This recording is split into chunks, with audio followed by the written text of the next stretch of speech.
Bismillah. Қиямыз. Блин ұқсатып пісіреміз.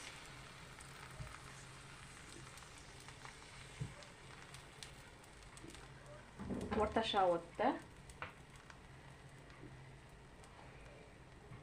Бірінші бір жағын жақсылап пісіріп аламыз, сосын екінші жағына қарай аударамыз.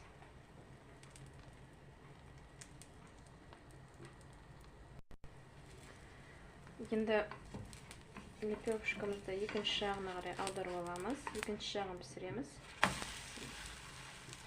Осылай шамалап сеуіп.